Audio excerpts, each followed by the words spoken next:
Hey students, this is Ms. Wendt, and this is the intro video to the Organic Molecules Lab. Okay, so I expect that you'll read all that stuff at the top. What I want to do with this video is show you how to conduct the lab and to do this. Okay, so before we do the lab, you have to watch these videos at home. So I want to show you the control for each test where we use just plain water, and what each test looks like if it's positive. And then when you are in the classroom this week, you will run 3 unknowns.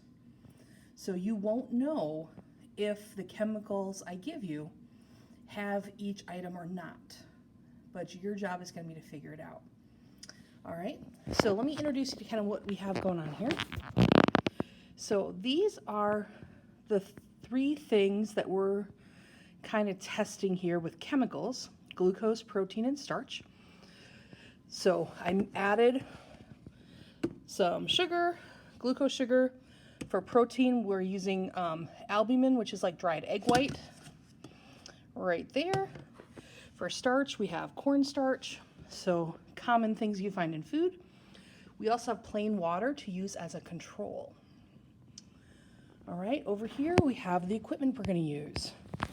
Now, you may have to share some equipment.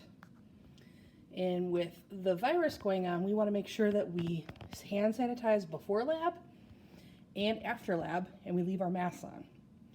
So that way we have the least chance of spreading things out.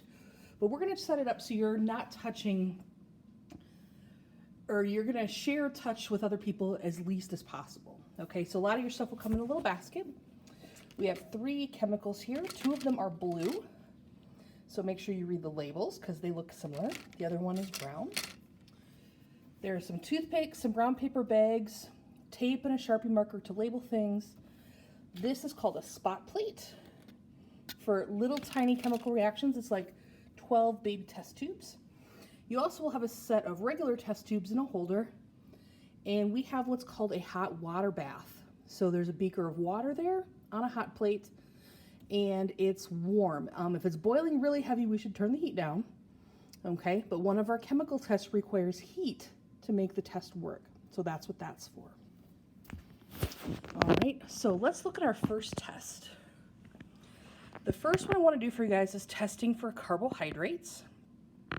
All right, so we're going to use Benedict's reagent right there to do this test. And we're going to look for color change. And these are the colors that we might see. So Benedict's looks for glucose. So if there is no glucose, the color should stay blue. If we see one of these other colors, that means it does have glucose. This test won't tell us like exactly how many grams, but it gives us an idea if it's a lot of glucose or just a little bit. So here's our directions here. Okay. So I'm just going to do this, and you can watch me, but I'm not doing the unknowns. I'm going to do a control and one with glucose. So while you watch me do this, you're going to write down what color does it start and what color do we have after the heat. Okay, now I am by myself doing this, so this may not be the coolest video, but we're going to try to set this up so you can see what I'm doing here.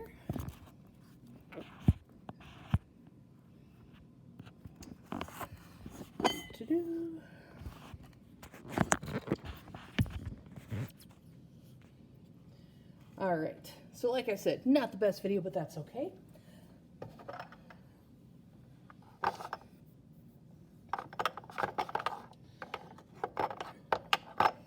So I got our test tubes. Now you're gonna need 3 because you'll have 3 unknowns, but I only need 2. I'm gonna do glucose in the first one and water in the other one, okay? So I've got dropper bottles here. Here's my glucose. I may double check the label before I do anything. And I don't need a whole lot. And it's good to kind of mix up each thing before you use it. Okay, so I put in Let's see. There we are. Not too much. About an inch or so is all we need. So letter A is my glucose. And then for letter C, I'm going to put in just plain water. So here's my plain water. And it's not tap water. It's distilled water. Our tap water in the school has a lot of rust and chlorine and other stuff. Now, I don't have exactly the same amount in both, so I'm going to add a little more glucose. So in order to compare them, we should have about the same amount. All right, that's pretty close. Now, to both tubes, I need to add a chemical. And the chemical, if I look at my directions here, double check, is Benedict's. And it is a blue liquid. Now remember, 2 of these are blue. Make sure you have the one that says Benedict's for sugar. Give it a gentle shake. You don't want to make bubbles. And I set the iPad down to open this up because it's really hard to open for some reason.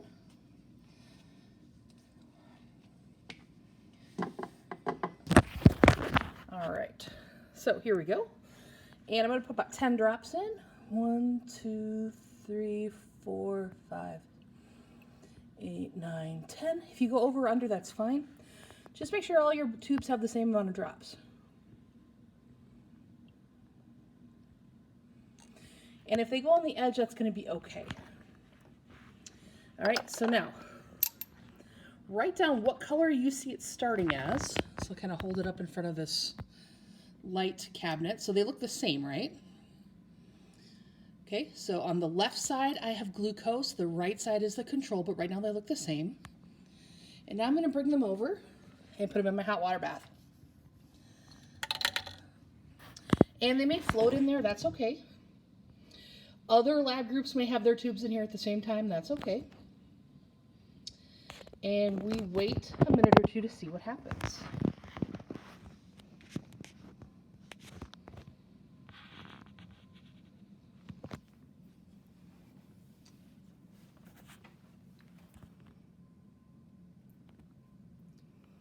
So very exciting stuff. Now remember, this test is looking for glucose. Glucose is a simple sugar. It's a monosaccharide, so it's like 1 piece big. The chemical we put in there was Benedict's solution. And we're adding heat energy. And with the heat energy, the blue Benedict solution we added, if there's sugar in the tube, it will react with the sugar, and that reaction will change color. If there is no sugar in the tube, nothing will react and it should just stay blue. So we are waiting for a color change. And it takes a couple minutes. Generally, the warmer the water, the faster the color change will be.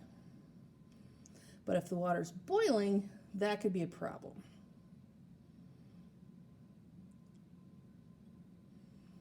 Now, while you're doing this test, it is perfectly okay to leave your tubes in the beaker and walk away.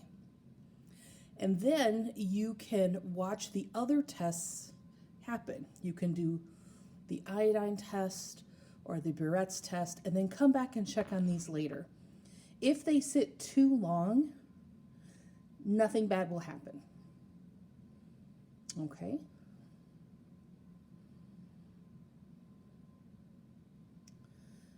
So what we should be seeing is one tube staying blue and the other tube changing color.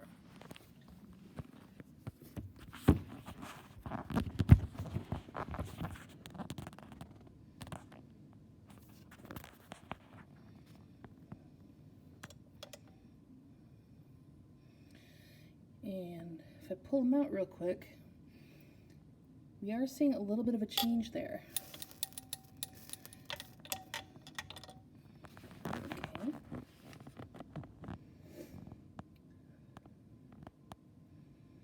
So one tube is getting darker.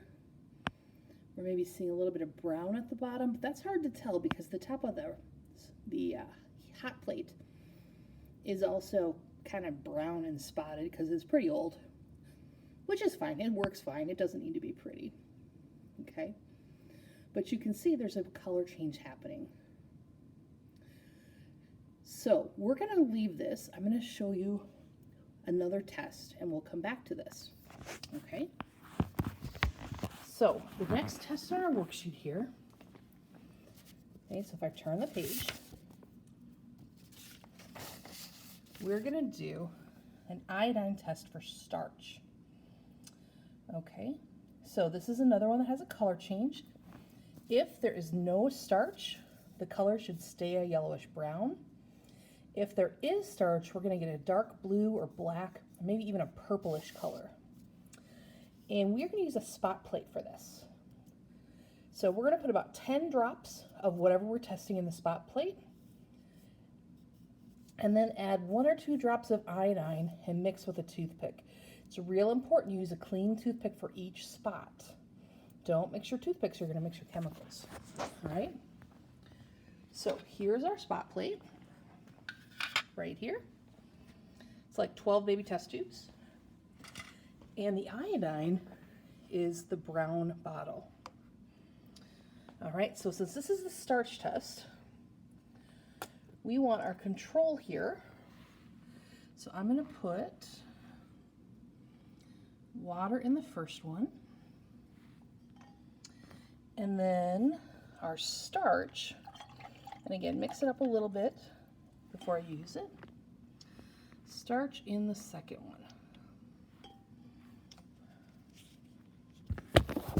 Open up my iodine bottle here. So again, we're going to try to spread out the chemicals and the equipment, but you may have to share, so be careful. And just 1 or 2 drops. Oops, my bottle is empty. So Miss Went will walk over here and grab a different bottle. Here we go. So as you can see, this is a real high-tech video made the night before lab, right, kiddos? It's all good. Let's try this one. There we go. Okay, and my camera's a little off center, but you can see immediately the color change happened immediately. Okay, the plain water stayed yellowish brownish. The one with the starch actually colors black. And if you let it sit, you'll see the black stuff actually settle to the bottom. And you might see a clear layer of water at the top. So all the black things is the starch floating in the water. So on my paper here for starch, I would say the control stayed yellow. The starch right here, that looks blackish, purplish, navy bluish, whatever description words you like there. Okay, would go there. And then when you're in the lab, you will test 3 chemicals and see if you think it has starch or not. Now let's go back a page, back to our sugars. Okay, so our control was, they both started off blue. Let's go to our hot water bath. Check it out. We definitely have a color change here. So our control stayed blue, but our sugar we have as a nice bright orange. So there's a lot of sugar in there. Okay, now I know I'm done with the hot plate for today, so I'm going to turn it off. Generally, you'll leave it on for your lab partners unless you're the last one. All right, so we got a dark orange or brown. So there's a large amount of sugar in our sample. The water control had none. Okay, so originally they both were blue. My final color, the control stayed blue. My glucose turned orange. Okay, so you've seen the sugar test, you've seen the iodine test. The protein test is just like the iodine test, except we're going to use a different chemical. We're going to use Biuret solution. Okay, starts as light blue. It's going to turn a violet or black, similar to the iodine solution. Now, I still have my iodine test up here. That's okay. I'm just going to go to a clean spot to do my protein test. Once again, I want water as my control. So I'm going to put plain water in this first spot. And I'm going to use protein. Again, mix it up a little bit.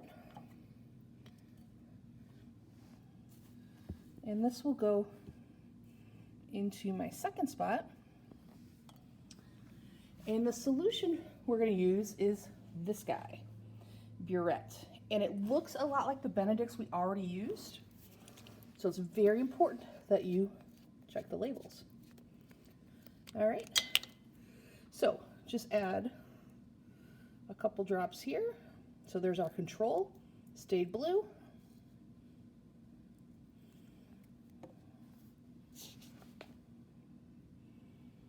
And our unknown there is blue. And it says, the direction says, mix with a toothpick and wait a couple minutes. So I'm going to grab my toothpick. And the toothpick has two sides. So when I'm stirring, I can stir one well with one side, flip it over, then do the other side, mix it up good. Now this toothpick is garbage.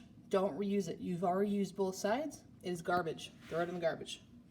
Okay? Now while we're waiting to see if this changes, and we may be able to see a little bit of a change already, there's one more test. That's the lipids test. Okay? And the lipids test is very different than the other ones.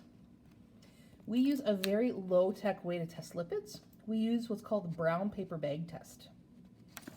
So in your materials, you're going to have some pieces of brown paper bag.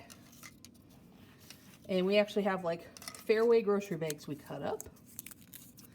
And you're going to label them. So for my labels, I'm going to have one, I'm with the L for lipids, and I'm going to have one that's a C for a control. Okay. Now, my control is just going to be water. So, all you do is put a drop or two on there, and you let it sit.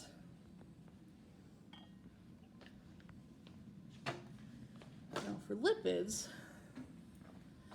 I'm going to use corn oil, and I did not pour this into a beaker.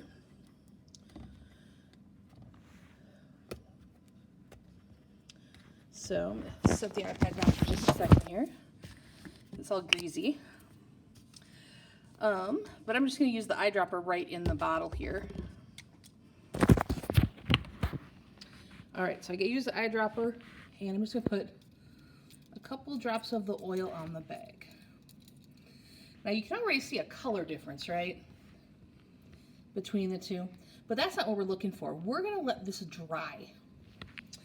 And if you've ever gotten a brown paper bag from McDonald's or Taco John's or Burger King, you might know what a greasy lipid stain is going to look like on the brown paper bag. Okay. Now let's recheck our protein test. Now, this might be hard to see, but there is a difference between those two. Okay, the control stayed bright blue. The protein one, that was positive for protein, got darker to like a lavender color. They're kind of close, right? You can choose, if you want to run a control test with just water to compare to when you're in lab. That's maybe a good idea. Then you can see if there's really a color change or not because you have something to compare to. So just an idea, okay? So the control stayed blue. The one with the protein got a darker blue, kind of a more violet color. Okay, however you want to describe those two. So where my finger is, this was the control for the protein test. So this was just water, so there's no protein. This one is positive for protein, and it turned a darker purple. And remember, up here, this was our iodine test. Okay? So that's how to set up all four tests. If we check the lipid test here, what you would see over time, let me cheat a little bit, knock some of the water off of here. The bag with just the water will dry out and it'll look exactly as it did before. The lipid bag is going to have a dark, greasy spot on it, like a bag where your potato Lays or French fries flipped over in the bag. Okay, it'll be really obvious to tell. But make sure that you label the papers, otherwise you'll get to the end and go, oh, I forgot which one was which, and you'll have to redo it. All right, so when you are in the lab, you are going to do all these tests. If I go back to the beginning here, you're going to run the three unknowns, and you're going to see, do they have sugar? Those same unknowns, you're going to see, do they have starch? Those same unknowns, do a test and see if they have protein. And those same unknowns, do a test and see if they have lipids. Now, you do not have to do the tests in order. You may realize that, oh, a couple of the tests take some time. Maybe I want to do the ones that take the longest first and let them sit. Something to think about, okay? So you have to fill in all the data tables, and then when you're all done, there are questions on the back. The questions you can do the following day if you need to, okay? So with this video, you should have read the front, read all the directions, and filled in the control and the chemical we're testing for, so the top 2 lines of every data table. That should be done from this video before you actually mix chemicals for real in the lab. Okay? Have a great time in lab, guys. It's a lot of fun. Please make sure to use sanitizer before and after lab, and clean as you go to make sure that we keep everybody safe while we're doing lab. Have a great day.